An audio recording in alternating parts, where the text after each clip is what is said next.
Арыбаңыздар, урматтуу биздин YouTube каналыбыздын угармандары.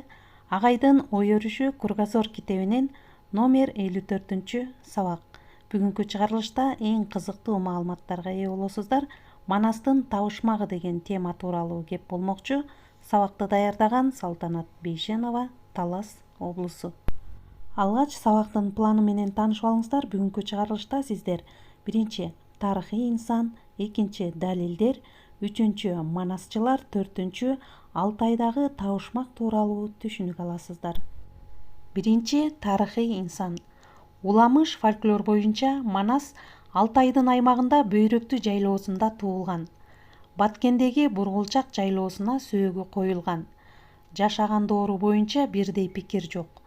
Абдрахманов 1405 жылы жашаган. Андан бери Каракан кулу, Сарыжан кулуга чейин 13 урпак өткөнүн билдирген. Таластагы Манастын күмбөзүндө башка адамдын сөөгү коюлган. Экинчи далилдер.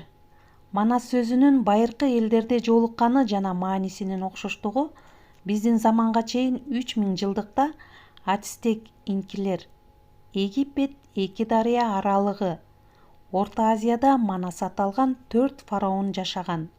Сөздүн мааниси асман, теңир, жогорку акыл-эс, сый, бийлик дегени. Манас шаары дарыясы тоосунун бар экендиги. Жазма булактарда 16-кылымда гана барып катталган.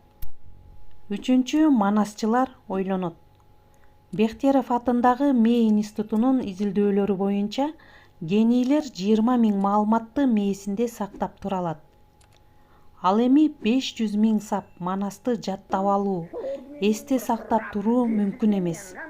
Саякбай аны 3 күн 3 түн айткан. Сагынбай чечек менен ооруп жатканда түшүнө Семетей кирип аны кыйнап Манас айттырган. Тыныбек Манас айтып жатканда эстен танып калган. Төртүнчү Алтайдагы табышмагы. Урматтуу угармандар, көңүл буруңуздар, бул жерде дагы өтө маанилүү ой айтылган. Асыкбек Оморов баш болгон манасчылардын чоролору Алтайга барганда Аттанар тоо аймагында түндө 20-25 минут асмандан көгүлтүр нур түшүп турган. Аны Манастын куту деп айтышат. Жөнөп кайтаарда Манастын 40 кайып жылкысы Аккула баш болуп алдыларынан чубалып өткөн. Аэропортко чейин жолдо 4 саат бою асманда Манастын каркыралары токтобой учуп узаткан. Манастын бүркүтү машиналардын жолун торуп 3 жолу конуп токтоткон. Анда эмесе, урматтуу угармандар, ушуну менен бүгүнкү чыгарылышты жыйынтыктайбыз. Биз буга чейин Манас эпосундагы каармандар, окуялар тууралуу билген болсок, ал эми бүгүнкү сабактан Манастын табышмагы тууралуу биле алдык. Өзүңүздөр дагы китепти колго алып, 100-101 беттерден дагы кененирээк окуп таанышып алсаңыздар болот. Көңүл бургандарыңыздарга чоң рахмат. Саламатта калыңыздар.